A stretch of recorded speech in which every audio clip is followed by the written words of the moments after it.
Running a product-based business is hard.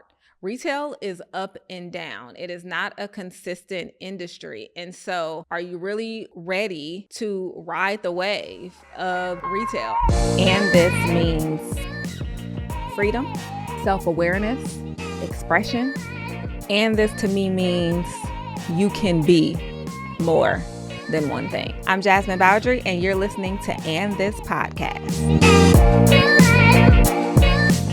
Welcome back to another episode of And This. I am your host, Jasmine Bowdry. And today I want to talk about, should you build a product brand as an influencer? So let's get into this. If you are an influencer and you're considering creating a product brand, you have cultivated community, you've built your personal brand, and now you're thinking about expanding because you know that your audience would literally buy anything from you, then I'm gonna need you to listen up. Whether you are a content creator, a celebrity influencer, we're seeing so many of them shift into creating product-based brands. For instance, Kim Kardashian with Skims, that is now valued at $4 billion. We also saw it with Rihanna and Fenty Beauty, skin, like everything Fenty. We haven't gotten an album from Rihanna in years because honestly, she doesn't need to do it. Her products sell for themselves. She doesn't have to show up and do a concert and go on tour in order to make money because her product-based business is now doing that for her. We're also seeing it with like Jackie Aina. Hope I said her last name right, but love her. But she launched her candle brand, right? That got into Sephora. So we're seeing this happen often. And so I wanted to discuss it because I think that there is definitely a lane here. And I definitely think that there is room for opportunity if you are an influencer looking to expand and diversify your portfolio. First, let's talk about the evolution of personal brand now to product brand. So before we were seeing, personal brands, the focus was get influencers, get content, all the content you can, get sponsorships, where now we're seeing it shift to becoming an actual product brand. And we're seeing a transition to ownership of your own product business from constantly having to go and get brand deals. And while being an influencer and getting brand deals, I'm sure is very lucrative, having your own product-based business creates a different level of financial security in which you can potentially get an offer to exit or sell your business. Again, I mentioned that Skims is now valued at $4 billion. And so it offers a little more opportunity for leverage should you want to actually potentially sell your product-based business. Also, we're not seeing brands pay as much. Instagram definitely stopped paying the girls all of the coin that it was in previous years, right? So I think that there is an opportunity from having to chase brand deals every 3 months, every 6 months, or constantly having to pump out content of where you now have a product-based business that essentially is working for you, especially since you've already established yourself as a personal brand. You've already built that know, like, and trust factor. So now instead of sending them to your LTK store, which no shade, because I have an LTK store too, but you're now sending them directly to your potentially Shopify store, right? Where you have your own products, you are leveraging that data, you're running ads, all of those other things. And that's generating consistent revenue, which you used to get from having to chase brand deals. I mean, it sounds like a win-win opportunity in my head. So some of the advantages of building a product brand is the exit potential. As I mentioned, these companies are getting valuated based on not only the personal brand, that they built prior to having this product business, but how their sales have thrived in spite of that. Also, legacy creation. And so after you're gone, your personal brand is not going to continue to live on because your personal brand is you. So by creating a product-based business, you are now able to have more legacy that can continue to live on, but you're also retaining customers. You also are keeping people coming back to your store because they now love this product that you created. Additional benefits, you've already created authenticity and credibility with your audience. They already trust you. They already believe what you say. You're just selling something else for someone else versus now your own. Additionally, you have investor appeal, right? So Fenty, the beauty side of it, is backed by LVMH, right? Not only just because it's Rihanna, but because the appeal that it has on social media. So many people love her drops and collections. Like, we are so bought in before the product even hits shelves. That is equity that investors will buy. And so when you have that based on all of these things that you've already built while you were creating your personal brand, you now are appealing to more investors, where you can potentially have an investor in your business that is going to get you more reach, more revenue, more opportunities by potentially being under a larger brand like Rihanna did with Fenty and LVMH. So while creating a product-based business can be amazing, it also has some challenges. Essentially, you are starting something that's totally new, a totally new business, a totally new way that you have to go about positioning yourself, that you have to go about marketing, and that you have to go about putting in the time, money, and resources into making the product-based business successful, right? So there are some challenges. Another potential challenge can be the dilution of you as a personal brand, right? So does your audience even want this from you? Are they able to differentiate you from the personal brand to now shifting into a product brand owner? We've seen a few influencers that have large following, millions, try to shift into now selling products and don't sell anything at all, right? So it doesn't always work, but it can work. And then there's the operational demands of running a product-based business, shipping, fulfillment, customer service, all of these things, inventory, managing that. So it is a different level of risk that you're taking on, and where having a brand deal, you have to shoot a certain amount of content, you have to hit certain KPIs, you get your check and you're done, right? Now you have to deal with some of the other nuances of having a product brand where customers may not be happy. Something, didn't arrive yet. They ordered a gift and it still hasn't shipped. So now you have to kind of mitigate those customer expectations, right? So there are different challenges that can come along with creating a new business that is focused on product versus you. If you're a product-based business owner, whether you are new, aspiring, scaling, wherever you are, and you are thinking about taking your brand to the next level and going into mass retail, I want you to download my free checklist before the pitch. This document is going to give you all of the things that you need to think about before you try to position your brand to go pitch to a retail buyer and go into mass retail. Going into mass retail is no easy feat, and it's for the big dogs only. So I want you to be prepared as best as possible. So you can click the link below or in the show notes to grab it today.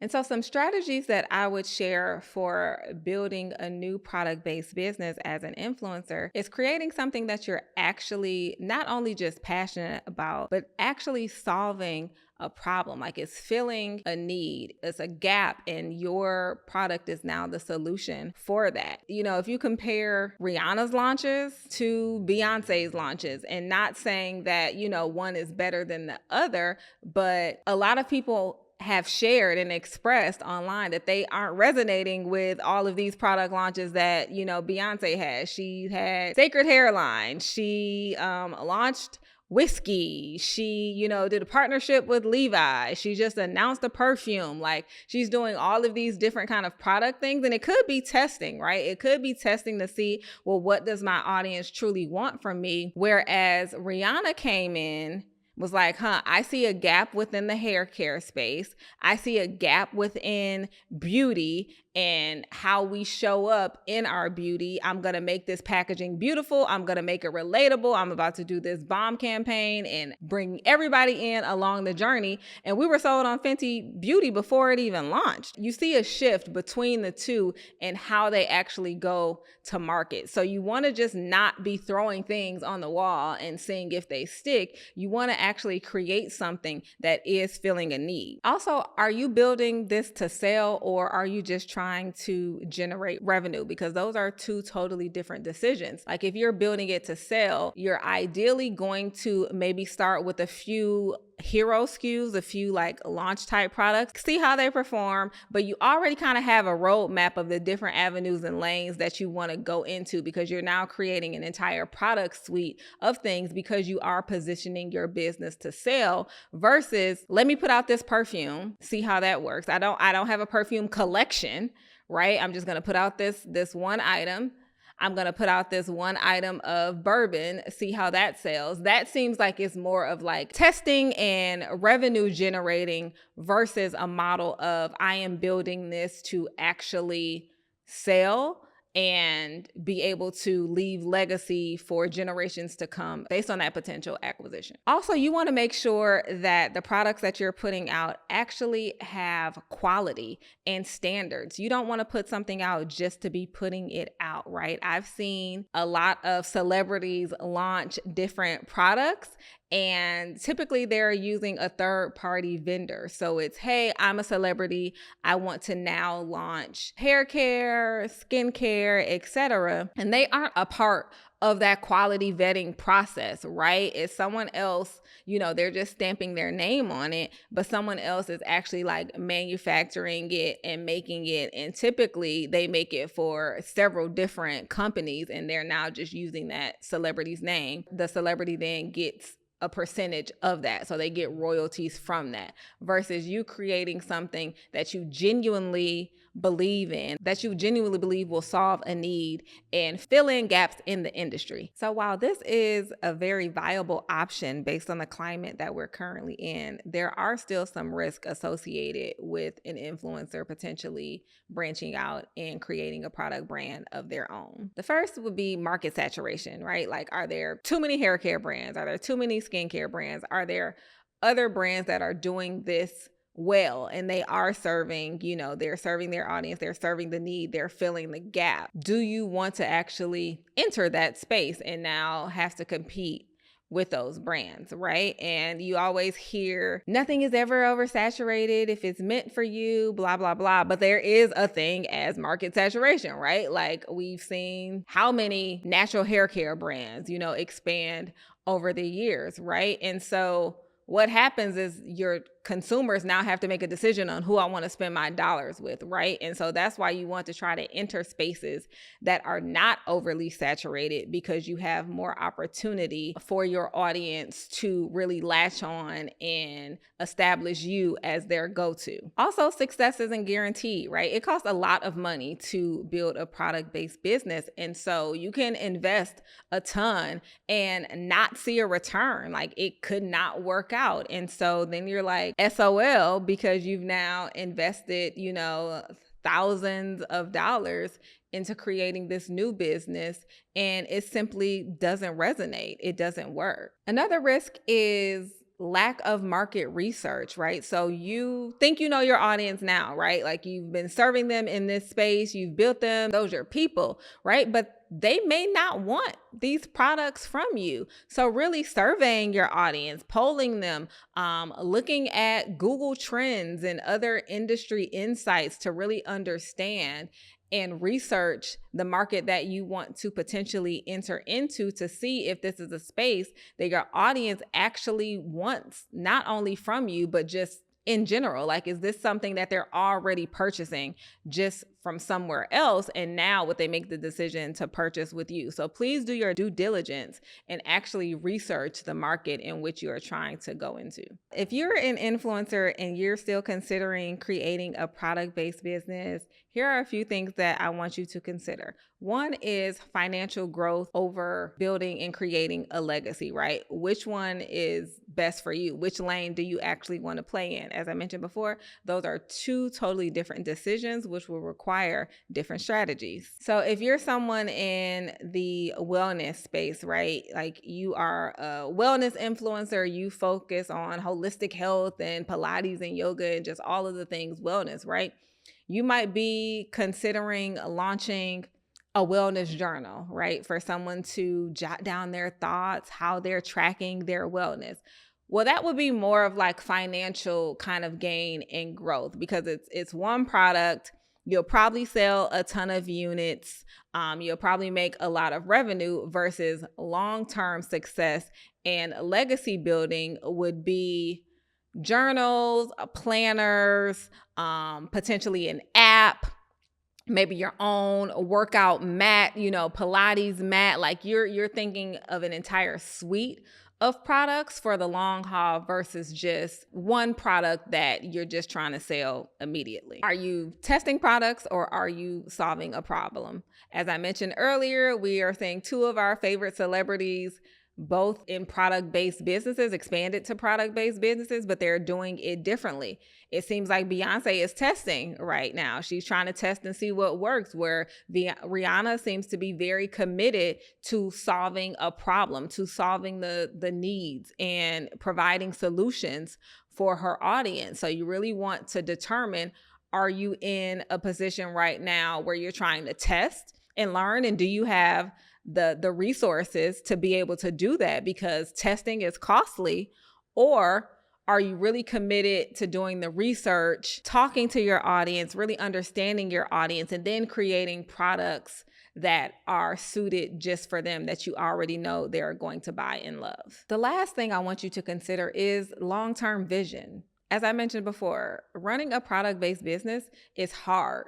Retail is up and down. It is not a consistent industry. And so are you really ready to ride the wave of retail? Are you really ready to understand the seasonality that product-based businesses have? And are you committed to that? Like if you don't see sales for 2 months, are you going to throw in the towel, or are you actually committed to the vision so that you can see the long-term success that some of our favorites have actually seen by creating a product-based business? Some of you may have not had the best 2024 that you thought you would based on, not getting as many brand deals, not getting paid as much as you were before from platforms. So as you go into 2025, thinking about potentially creating this new lane of opportunity by creating a product business, I hope that this episode was helpful to you. I hope that it helped you to kind of go through some of the thoughts and processes and just mindset shifts that you'll have to make while you're thinking about creating a product-based business. And if you are thinking of doing so, please share this episode with others that may potentially be thinking the same, right? We are all here to grow and to help one another. So please share this video with others that may be considering moving into creating a product brand for 2025. And if you do, I look forward to seeing your success and potentially shopping your new product brand. I'll catch you on the next episode of And This.